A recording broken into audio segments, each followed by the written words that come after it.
ہاتھ بھی ہل رہے، پیر بھی ہل رہے، لیکن سب بیکار ہے۔ اگر ہمارا دل مرا ہوا ہے تو اپنے دل کو زندہ رکھو۔ آپ جب اپنے دل کو زندہ رکھیں گے، اپنے دل کو حاضر و ناظر رکھیں گے، تب کوئی بات آپ کو بتائی جائے گی تو وہ بات آپ کی سمجھ میں آئے گی۔ اور اگر آپ ملا شریف میں بیٹھے ہو، دل آپ کا کھیتوں میں لگا ہے، کونوں بھینس گورو میں لگا ہوئے، تو پھر وہ بھینسے گورو یاد رہے، جو ان حدیث بتائی جائے وہ آپ کا نہیں پتا، پھر ملا شریف ہونے کے بعد کہو گے ہم کا پتہ ہی نہیں، نہیں امام صاحب آئے کیا بتا کے چلے گئے۔ تو سب چیز حاضر رکھو، ہے نا؟ سمجھ میں آئے گا کہ نہیں آپ کو؟ تو میں نے قرآن مقدسہ کی بڑی ہی معروف و مشہور آیت کریمہ کی تلاوت کا شرف حاصل کیا۔ قرآن پاک میں اللہ ارشاد فرماتا ہے وَمَا أَرْسَلْنَاكَ إِلَّا رَحْمَةً لِّلْعَالَمِينَ۔ پیارے آقا سرکاری دو عالم صلی اللہ تعالیٰ علیہ وسلم ساری دنیا کے لیے رحمت للعالمین بن کر آئے۔ خالی مسلمانوں کے لیے آپ رحمت للعالمین بن کر نہیں آئے، بلکہ غیر مسلموں کے لیے بھی میرے آقا رحمت ہے۔ انسانوں کے لیے خالی نہیں بلکہ جانوروں کے لیے بھی نبی رحمت ہے، پرندوں کے لیے بھی نبی رحمت ہے، کیڑے مکوڑے، درخت، شجر، حجر، دنیا میں جتنی بھی چیزیں ہیں سب کے لیے میرے آقا سرکاری دو عالم صلی اللہ تعالیٰ علیہ وسلم رحمت للعالمین بن کر آئے۔ اب میرے آقا کی رحمت پوری دنیا میں پھیلتی گئی، ہر ماں کے دل میں میرے آقا کی رحمت بسی ہے، تبھی تو ماں باپ اپنے بچوں سے پیار کرتے ہیں۔ اگر میرے آقا کی رحمت ماں کے دل میں نہ ہوتی تو مائیں کبھی اپنے بچوں سے محبت نہ کرتی، باپ کبھی اپنے بچوں سے محبت نہ کرتے۔ اور آپ جانتے ہیں ماں باپ کی محبت کیا ہوتی ہے؟ ماں باپ کی محبت آخر کیا ہوتی ہے؟ چھوٹا سا بچہ بیمار ہو جائے، آپ رات بھر پریشان رہے، آپ کے ساتھ ساتھ آپ کے ماں باپ بھی پریشان ہو جاتے ہیں۔ بچہ اگر رات میں بخار ہے، ماں باپ کو رات بھر نیند نہیں آتی، کیوں؟ اس فکر میں کہ میرا بچہ سو جائے، میرا لال سو جائے، میرا لگتے جگر سو جائے۔ دنیا میں آپ نے جانا ہے کبھی دولت کیا ہے؟ سب سے بڑی نعمت کیا ہے؟ سب سے بڑی دولت کیا ہے؟ دنیا میں سب سے بڑی دولت ماں باپ ہے۔ جس کے پاس ماں باپ نہیں ہے اس کے پاس کوئی دولت نہیں ہے۔ کسی شاعر نے کہا ہے مت بھولنا ماں باپ کو،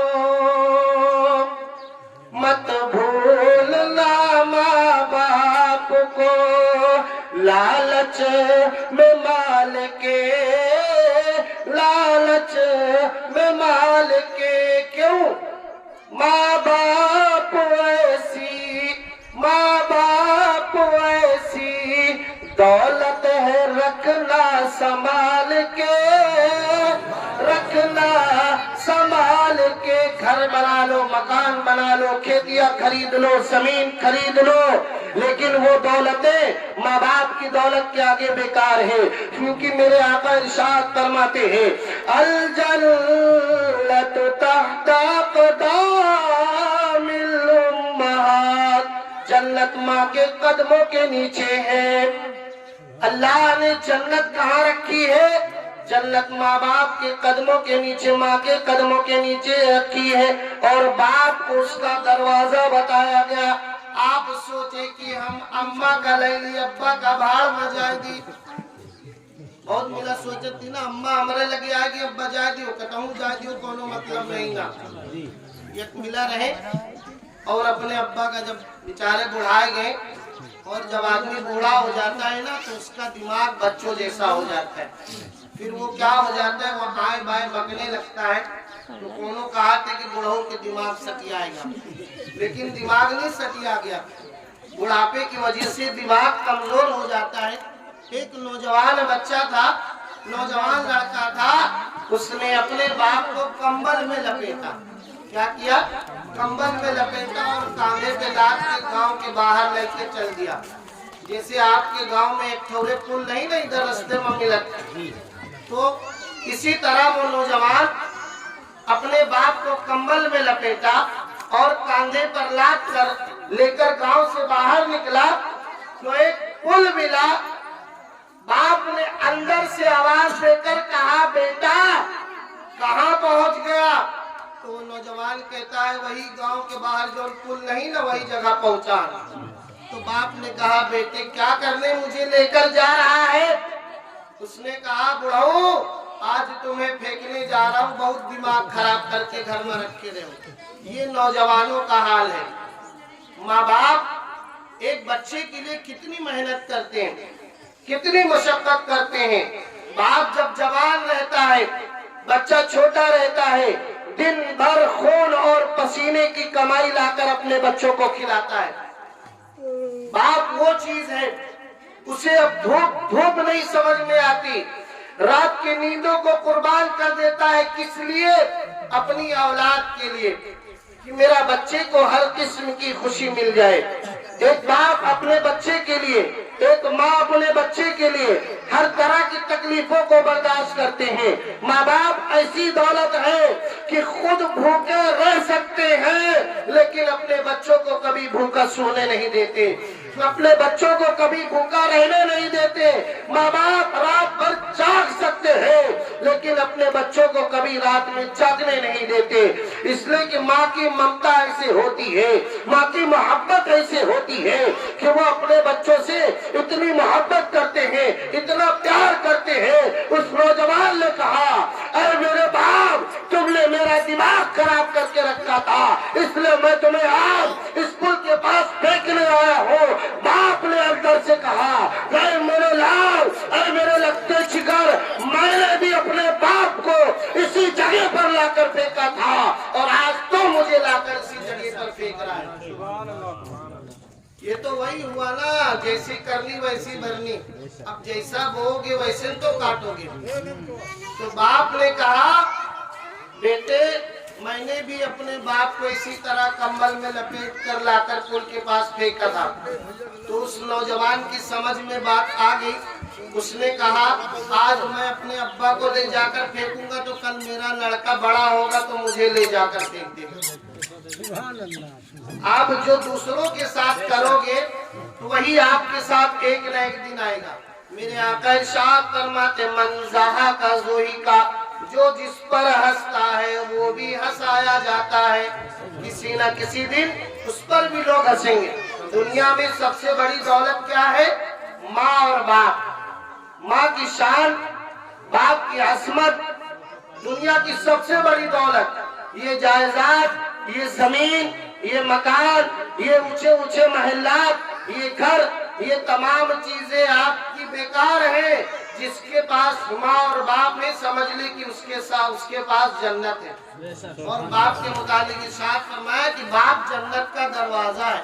خالی اماں کا لے لیو تو کوئی مطلب نہیں نا، ابا کو بھی اپنے ساتھ رکھنا پڑے گا کیونکہ آپ نے صرف جنت کو پایا ہے. اب گھر علی شان بنا لو، خوب اچھا بنوا لیو گھر اور دروازہ بند رہا ہے اور اندر نہ جا پاؤ تو گھر بیکار ہے کہ نہیں ہے؟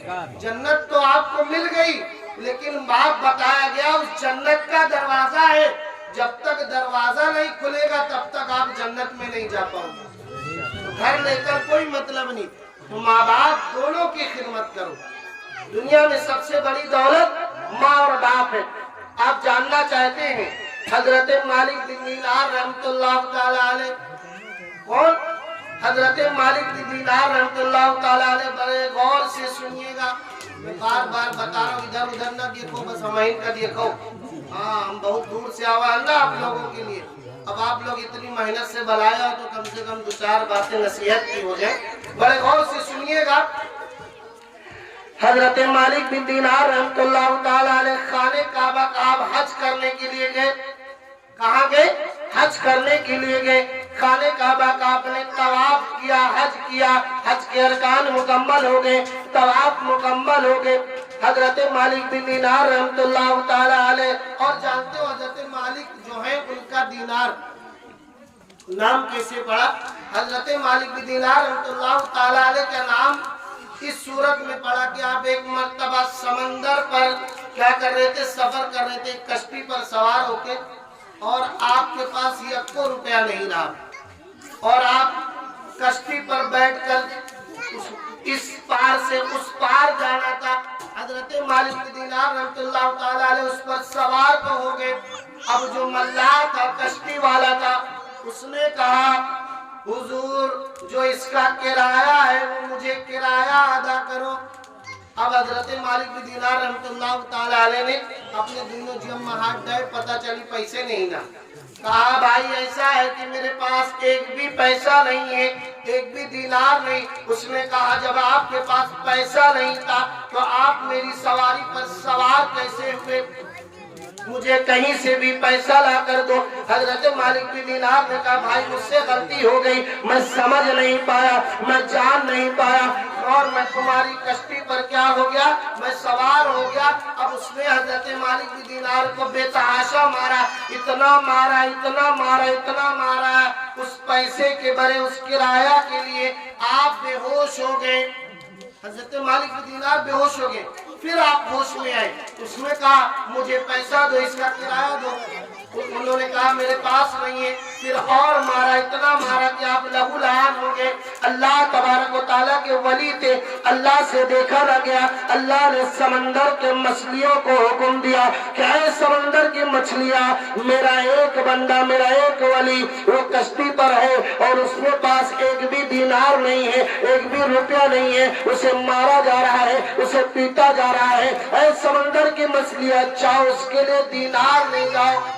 اب اللہ نے حکم دیا، سمندر میں جتنی مچھلیاں تھی سب کے سب اپنے منہ میں ایک ایک دینار دبا کے اس پانی کے اوپر لے آئی۔ اس نے کہا آپ ہے کون؟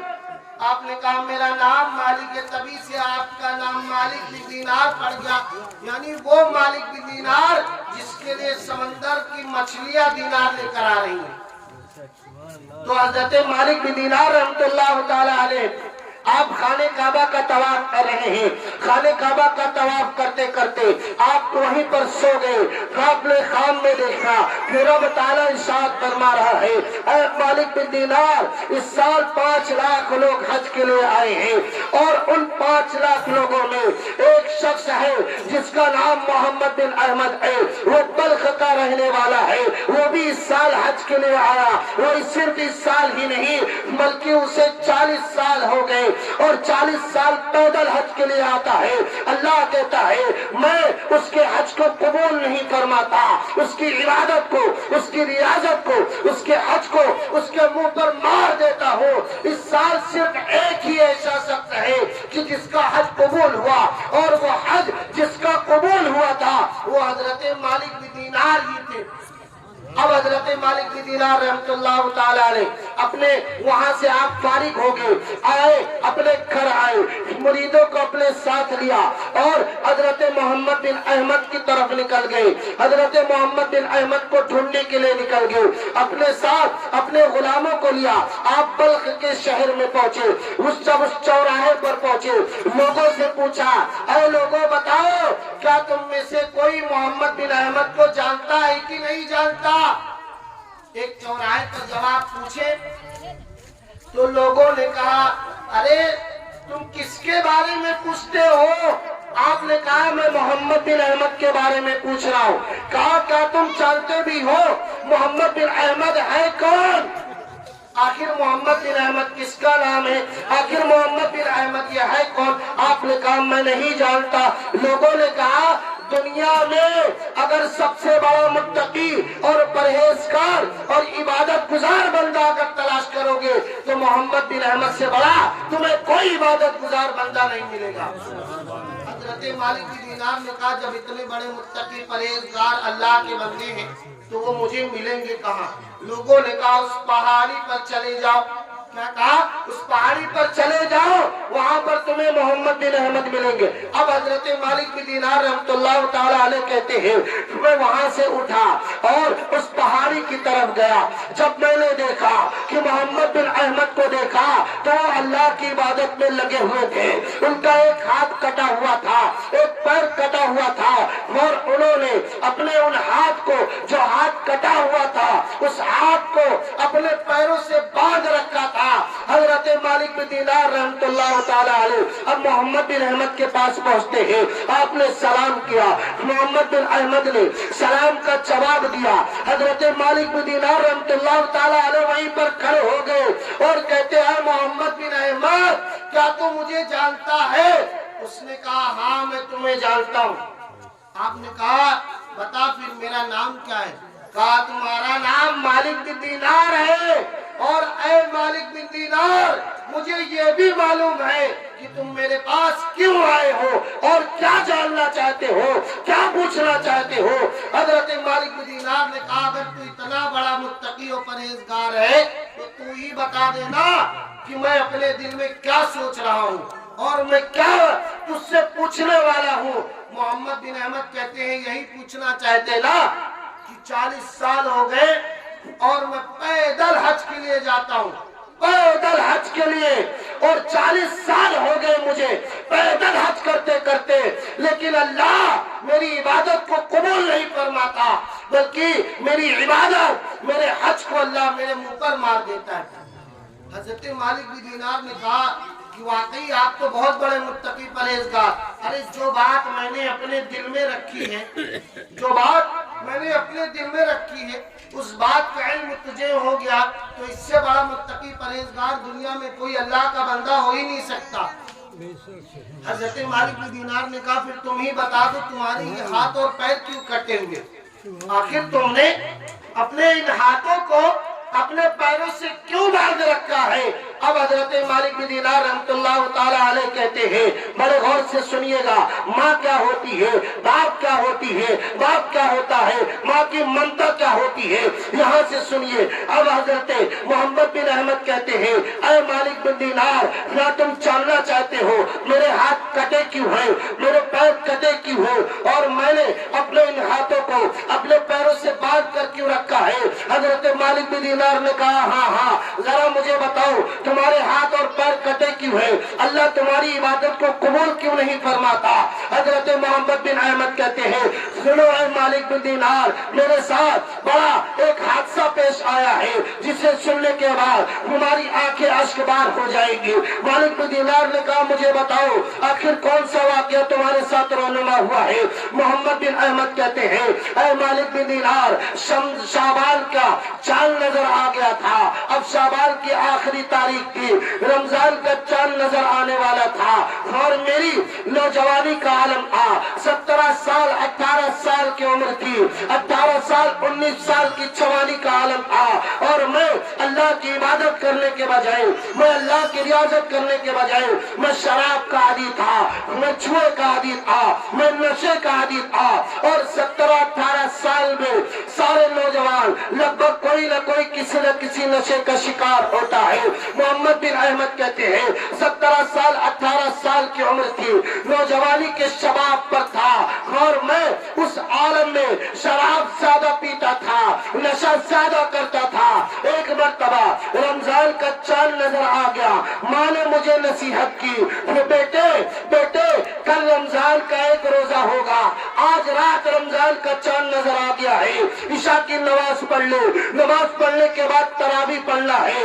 سارے لوگ نہا کر غسل کرنے لگے، جب غسل کرنے کے بعد لوگ رمضان کا چاند دیکھتے ہیں، چاند نظر آ جاتا ہے، لوگ تیاری کی شروعات کر دیتے ہیں، نماز کی تیاریوں کی شروعات کر دیتے ہیں، عشاء کی نماز پڑھنی ہے، لوگوں نے ٹوپیاں لگا لی ہے، لوگوں نے ہاتھوں میں تسبیحات لے لی ہے، لوگوں نے ہاتھوں میں قرآن لے لیا ہے، لوگوں نے ہاتھوں میں اپنے ہاتھوں میں مصلے لے لیے ہیں، لوگ نماز کے لیے جا رہے ہیں، کوئی مسجد کی طرف جا رہا ہے، کوئی عشاء کی نماز پڑھنے کے لیے جا رہا ہے۔ اللہ اللہ، لوگ رمضان کی تیاری کر رہے ہیں۔ محمد بن احمد کہتے ہیں میری نوجوانی کا عالم تھا، میری ماں نے مجھے کہا بیٹے جا کر تم بھی لوگوں کے ساتھ نماز پڑھنا، تراویح پڑھنا، اور تراویح پڑھنے کے بعد ہی گھر واپس آنا، اس لیے کہ کل رمضان المبارک کے روزے رکھنا ہے، عبادت کرو، ریاضت کرو۔ رمضان کا مبارک مہینہ کبھی تمہیں ملنے والا نہیں ہے، اس لیے کہ رمضان کا مہینہ وہ مہینہ ہے کہ جس میں تم ایک نیکی کرو گے اللہ تمہیں 70 نیکی عطا فرمائے گا۔ اللہ نے رمضان کے روزے ہم پر فرض کیے ہیں۔ اللہ اکبر۔ محمد بن احمد کہتے ہیں میں نے لوگوں کو دیکھا، لوگ تسبیح اور مصلی لے کر لوگ مسجد کی طرف جا رہے ہیں، لیکن میں اپنے نوجوانی کے عالم میں شراب کے اڈوں کی طرف گیا۔ لوگ نماز پڑھ رہے ہیں، لوگ اللہ کی عبادت کر رہے ہیں، لوگ اللہ کی ریاضت کر رہے ہیں، لوگ تراویح پڑھ رہے ہیں، اور میں شراب کھانے میں بیٹھ کر جوا کھیلنا شروع کر دیتا ہوں، میں شراب پینا شروع کر دیتا ہوں۔ اب رات کے 8 بج جاتے ہیں، اگر کوئی نوجوان گھر نہیں آتا، آپ کے ماں باپ پریشان ہو جاتے ہیں کہ میرا لال کہاں ہے، میرا لگتے چکر کہاں ہے۔ آپ کا بیٹا اگر رات کے 11 بجے تک گھر نہ پہنچے، ماں کو نیند نہیں آتی ہے، ماں کو نیند نہیں آتی ہے۔ ماں باپ اپنے بچوں کے لیے پریشان ہو جاتے ہیں، کیوں؟ ایک ماں کے دل میں محبت ہوتی ہے، کبھی میرا لال آئے گا، پتہ نہیں کھانا کھایا کہ نہیں کھایا ہے، کہاں سوئے گا، کہاں رات گزارے گا۔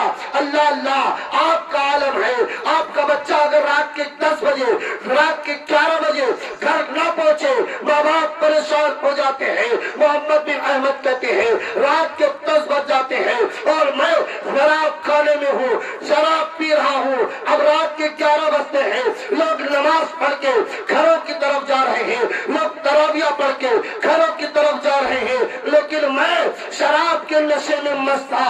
آخر رات کے 11 بجتے ہیں، میری بوڑھی ماں گھر پر لیٹی ہوئی ہے، ماں میرا انتظار کر رہی ہے کبھی محمد بن ابراہیم گھر پر آئے گا۔ ماں رستہ دیکھ رہی ہے کہ ابھی میرا لال نماز پڑھ کے آئے گا، میرا لال تراویح پڑھ کر آئے گا۔ اللہ اللہ، محمد بن احمد کہتے ہیں میں شراب کے نشے میں آیا، میں دروازے پر کھڑا ہو گیا، ماں میرا رستہ دیکھ رہی تھی، میں نے دروازہ کھٹکھٹایا، ماں دوڑتی ہوئی گھر سے آتی ہے، دروازہ کھولتی ہے۔ ماں نے پوچھا بیٹے تو نے اپنی حالت کیسے بنا رکھی ہے؟ اللہ اکبر۔ محمد بن احمد کہتے ہیں میں نے شراب پیا تھا، اور شراب وہ چیز ہے کہ جو انسان کے لیے سب سے بڑا گناہ ہے، شراب انسان کے لیے حرام ہے۔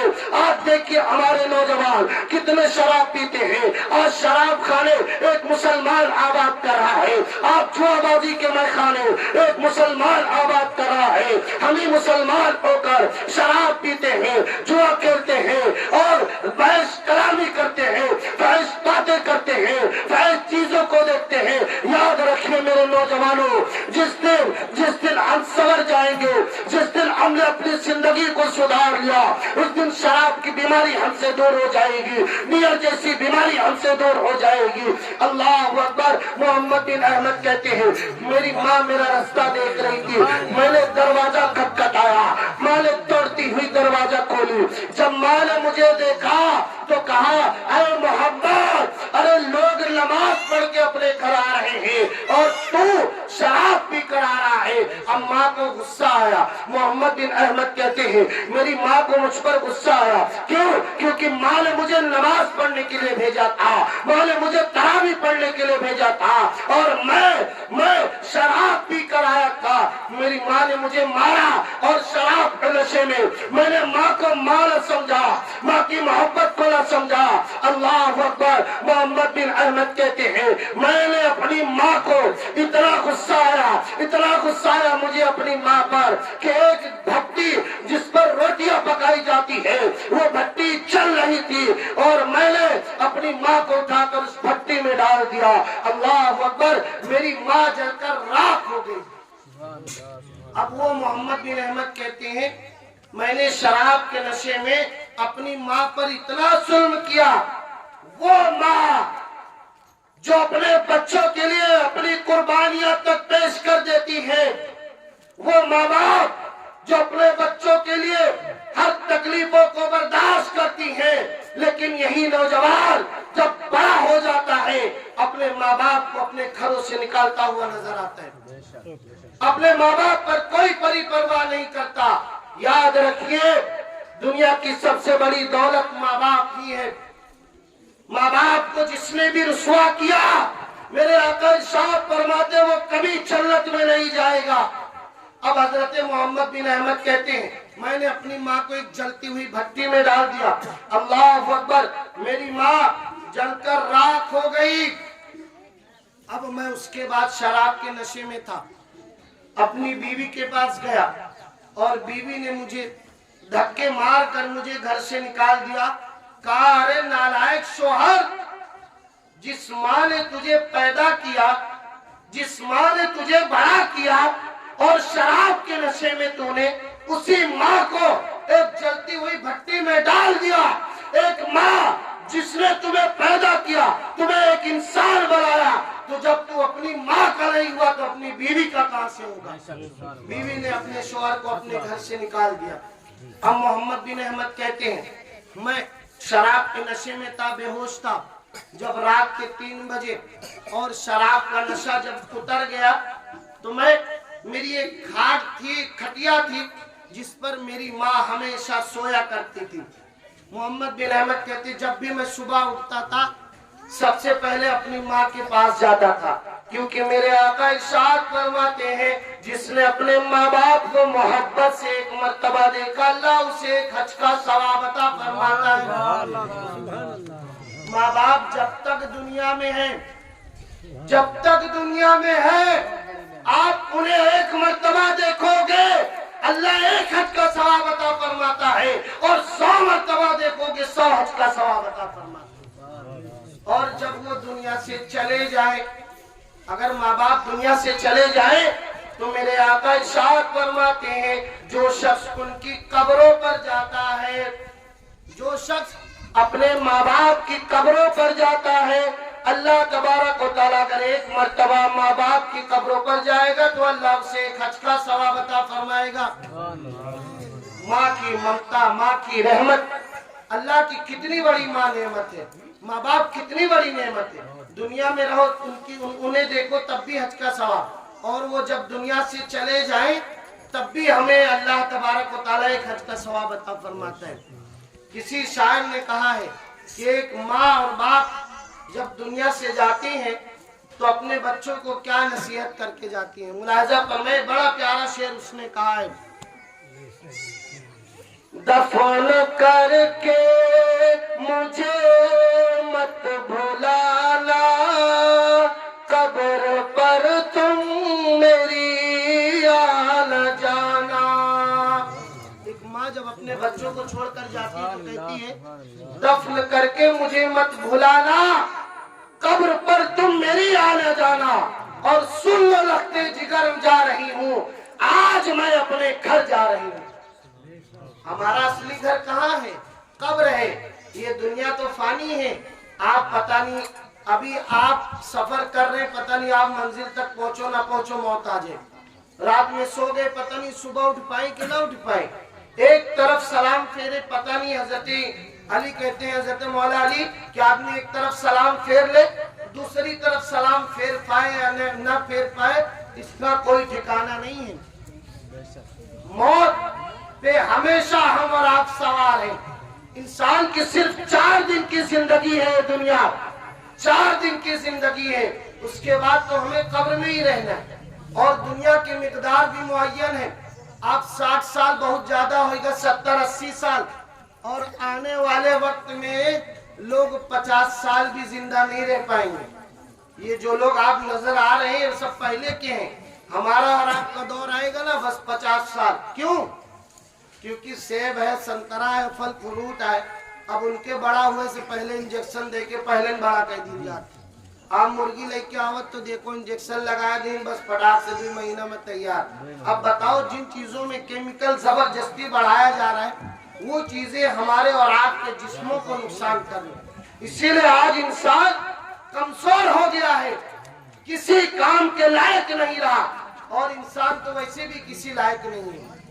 لائق دار بنو، دیندار بنو، نیک بنو، تو حضرت محمد بن احمد کہتے ہیں جب میں رات کے نشے سے فارغ ہوا اور رات کے 3 بجے میں سب سے پہلے اپنی ماں کی کھٹیے کی طرف گیا تو دیکھا کہ میری ماں اس کھاٹ پر نہیں ہے. فوراً میں اٹھا, پورے گھر میں تلاش کرنے لگا, اپنی ماں کو پکارنے لگا کہ اے اماں جان آج آپ کہاں چلی گئی. اتنے میں بیوی آتی ہے اور کہتی ارے نالائق شوہر, اپنی ماں کو تلاش کرنا ہے تو اس بھٹی کی طرف جا کر دے. تو نے اپنی ماں کو شراب کے نشے میں ایک جلتی ہوئی بھٹی میں ڈال دیا, تیری ماں اس بھٹی کے اندر ملے گی. اللہ اکبر. محمد بن احمد کہتے ہیں, اب آپ جلدی جلدی سن لیں, ٹائم بہت ہو رہا ہے. محمد بن احمد کہتے ہیں کہ میں دوڑتا ہوا اس بھٹی کی طرف گیا جس میں میری ماں جل کر راکھ ہو گئی تھی. میں نے جا کر دیکھا تو میری ماں کی صرف ہڈیاں بچی ہوئی تھی. اللہ اکبر. اب محمد بن احمد کہتے ہیں مجھے اتنا غصہ آیا اپنے آپ پر. میں نے اپنے آپ پر تھوکا اور لعنت بھیجا کہ ارے نالائق, تو نے اپنی ہی ماں کے ساتھ اتنا بڑا ظلم کیا. محمد بن احمد کہتے ہیں مجھے غصہ آیا, میں نے تلوار اٹھائی اور جن ہاتھوں نے اپنی ماں کو اس بھٹی کے اندر ڈالا تھا میں نے اپنے اس ہاتھ کو کاٹ لیا اور اپنے پیروں کو کاٹ لیا اور میں نے انہیں زنجیروں سے جکڑ لیا کہ تاکہ مجھے ہمیشہ یاد رہے کہ ان ہاتھوں نے میری ماں پر ظلم کیا. اور آج مجھے, اب محمد بن احمد کہتے ہیں آج مجھے 40 سال ہو گیا, میں پیدل اللہ کے گھر کی زیارت کے لے جاتا ہوں, اللہ کے حج کے لے جاتا ہوں, لیکن اللہ میرے حج کو قبول ہی نہیں فرماتا. ماں باپ کے ساتھ ظلم کرنے والوں کا دیکھیے کیا انجام ہوتا ہے. محمد 40 سال پیدل حج کے لیے گئے لیکن اللہ ان کے حج کو قبول نہیں فرماتا. اب مالک بن دینار نے سنا, کہا تو اتنا نالائق, ارے تو نے اپنی ماں کے ساتھ ایسا ظلم کیا, اللہ کبھی تیری عبادت کو قبول نہ فرمائے. اب حضرت مالک بن دینار اپنے گھر گئے, آپ خام میں سو گئے تو خام میں دیکھا کہ پیارے آقا تشریف لائے. حضرت مالک بن دینار رحمۃ اللہ تعالی علیہ سے نبی ارشاد فرماتے ہیں اے مالک بن دینار, کیا تو جانتا ہے قیامت کے دن اللہ محمد بن احمد کے ساتھ کیا کرے گا؟ حضرت مالک بن دینار کہتے نہیں یا رسول اللہ مجھے تو نہیں پتا کہ اللہ کیا کرے گا. تو میرے آقا نے ارشاد فرمایا قیامت کے دن اللہ تبارک و تعالی مالک محمد بن احمد کو 200 سال جہنم میں جلائے گا. 200 سال جہنم میں چلایا جائے گا اور جہنم کا ایک دن 1000 سال کے برابر ہوگا. جہنم کا ایک دن 1000 سال کے برابر. یہاں پر 50-60 سال صرف ہم لوگ زندہ رہتے, 1 سال کے برابر ایک دن ہوگا اور 200 سال تک اللہ محمد بن احمد کو چلائے گا. جب 200 سال پورا ہو جائے گا تو اللہ تبارک و تعالیٰ کی بارگاہ میں وہ ماں محمد بن احمد کی ماں وہاں پر پہنچے گی, کھڑی ہو کر عرض کرے گی مولا کیا میرے بچے محمد بن احمد کو کبھی بخشا نہیں جائے گا؟ اللہ تبارک و تعالیٰ ارشاد فرمائے گا اے ماں اگر تو معاف کر دے تو میں بھی معاف کر دوں گا.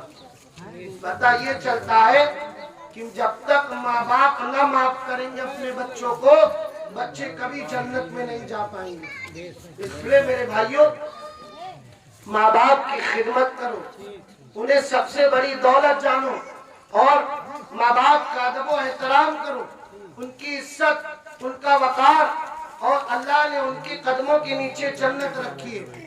ماں باپ پر کبھی ظلم نہ کرنا, انہیں کبھی تکلیف نہ دینا, ہمیشہ انہیں اپنے گھر میں ایک نعمت سمجھ کے رکھیے. اس لیے کہ آج آپ کسی پر ظلم کرو گے کل آپ کے بھی بچے بڑے ہوں گے اور آپ پر بھی ظلم کیا جائے گا. وہی من زہا کا زوہی کا, جو جس پر ہنستا ہے وہ ایک نہ ایک دن ہنسایا جاتا ہے. قرآن پاک میں اللہ ارشاد فرماتا ہے وَمَا أَرْسَلْنَاكَ إِلَّا رَحْمَةً لِلْعَالَمِينَ, میرے آقا ساری دنیا کے لیے رحمت للعالمین بن کر ہے. اور جب پیارے آقا سرکار دو عالم صلی اللہ تعالی علیہ وسلم جب آپ پیدا ہوئے, سارے لوگوں نے مل کر پیارے آقا سرکار دو عالم صلی اللہ تعالی علیہ وسلم کے ترانے گائے, نبی کے آنے کی خوشیاں منائی ہیں اور ہم اور آپ نبی کا میلاد مناتے ہیں. اور ایک اہم پوائنٹ کی بات میں بتا دوں, ایک میرے آقا ارشاد فرماتے ہیں کہ اگر اپنے گھر میں رحمت اور برکت چاہتے ہو تو اللہ اور اس کے رسول کا ذکر کرو یا ذکر کرواؤ، تمہارے گھر میں رحمت اور برکت آ جائے گی۔ دعا تعویذ کی ضرورت نہیں نا، گھر میں میلاد شریف کروا لو، سب سے بڑی تعویذ ہے۔ گھر میں نبی کی نعت پڑھوا لو، سب سے بڑی تعویذ ہے۔ گھر میں خود قرآن پڑھو، سب سے بڑی تعویذ ہے۔ اپنے گھر کو، اپنی لڑکیوں کو نصیحت کرو قرآن پاک پڑھنے کی۔ دہیج میں ساری چیزیں دی جاتی ہے اور قرآن بھی دیا جاتا ہے، دیتے کہ نہیں دیتے دہیج میں، لیکن لڑکیاں قرآن لے جانے کے بعد ایک الماری میں رکھ دی جاتی ہے اور سال بھر کیا زمانے ہو جاتے ہیں، اس قرآن کو کبھی کھول کر نہیں دیکھا جاتا۔ میرے بھائیوں، گھر میں قرآن پڑھواؤ، سارے شیاطین دور بھاگ جائیں گے۔ جس گھر میں قرآن پاک کی تلاوت ہوگی، اللہ کی عبادت ہوگی، اللہ کی ریاضت ہوگی، آپ بھی اللہ کی عبادت کرو، ریاضت کرو۔ آنے والا مہینہ بڑا مبارک مہینہ آنے والا ہے، اس سے اچھا مہینہ نہیں ملنے والا۔ جس طرح سرکار ایک دیوالی آتی ہے غیر مسلموں کی، وہ لوگ اس میں بہت سارے آفر چھوٹ دے دیتے ہیں، اسی طرح اللہ تبارک و تعالیٰ 12 مہینے میں ایک مہینہ دیتا ہے اور ہمارے اور آپ کے لیے بے شمار آفر کر دیتا ہے۔ کیا ہے لوگوں، اس مہینے میں ایک نیکی کرو گے، میں تمہیں 70 نیکیاں دوں گا۔ رمضان المبارک کا مہینہ بڑا مبارک ہے، شہر رمضان الذی انزل فیہ القرآن، رمضان کا وہ مہینہ جس میں اللہ نے قرآن کو اتارا۔ قرآن پڑھو، اللہ کی عبادت کرو، اللہ کی ریاضت کرو۔ رمضان المبارک میں سونا بھی عبادت ہے، سونا بھی عبادت ہے۔ اللہ نے پورا مہینہ ہمارے لیے رحمتوں اور برکتوں والا دے رہا ہے۔ اب لوگ بہانہ بنا لیتے، کہا کری مولانا صاحب پان کی عادت پڑی ہے، جاتے نہیں نا، پڑیا کی عادت پڑی ہے، چھٹتے نہیں نا، بیڑی تمباکو سگریٹ کی عادت پڑی ہے، جاتے نہیں، بیڑی سے پریشان، پڑیا سے پریشان، تمباکو سے پریشان، روزہ نہیں رکھ پاتے ہیں۔ یہ صرف دنیا میں چلے گا۔ اللہ نے کہا ہے کہ پان کھائے کہ بری، اللہ نے کہا ہے پڑیا کھانے کے لیے، کسی قرآن میں لکھا ہے یا حدیث میں لکھا ہے؟ بیڑی سگریٹ پینے کے لیے کہا ہے؟ نہیں کہا۔ تو آپ اسے بہانہ نہ بنائیں، یہ آپ کا نفسی اور ذاتی معاملہ ہے۔ اللہ ایک ایک چیز کے بارے میں پوچھے گا، میدان محشر میں قطرہ قطرہ، دریا دریا، ساری چیزوں کے بارے میں اللہ پوچھے گا۔ اس وقت آپ اللہ کے سامنے کونوں بہانہ نہ چلے۔ مولانا صاحب کا تو پٹا لے، وہ بتائے کہ امام صاحب کو بھی پٹا لے گی، نہ بتائے کہ ارے امام صاحب یہ وہ دنیا بھر کا، لیکن اللہ کے سامنے یہ بہانہ نہیں چلنے والا۔ اس لیے میرے بھائیوں، رمضان کے روزے رکھو۔ کیا صحابہ کرام کھیتیاں نہیں کرتے تھے کیا؟ نبی کریم صلی اللہ علیہ وسلم کے زمانے میں کیا لوگ گیہوں نہیں کاٹتے تھے؟ سارے لوگ کاٹتے تھے۔ لوگ کہتے ہم کا گرمی میں گیہوں کاٹے جائے کریں، روزہ نہیں رکھتا۔ روزے فرض ہے، کسی حال میں آپ نہیں چھوڑ سکتے۔ ایک روزہ چھوڑنے سے 60 روزے رکھنے ہوں گے۔ آپ ایک روزہ نہیں رکھ پا رہے تو ایک روزے کی بھرپائی 60 روزوں سے نہیں کر سکتے۔ وقت نکالیے، ہر چیز کے لیے سمے نکالیے، اور رمضان المبارک کے روزے آ رہے ہیں، اس کا بڑا ادب و احترام کریں۔ اللہ تبارک و تعالیٰ کی بارگاہ میں دعا ہے، کہنے سننے میں جو غلطی ہوئی مولا اسے معاف فرمائے۔ وآخر دعوانا ان الحمدللہ رب العالمین۔ کھڑے کے صلاۃ و سلام۔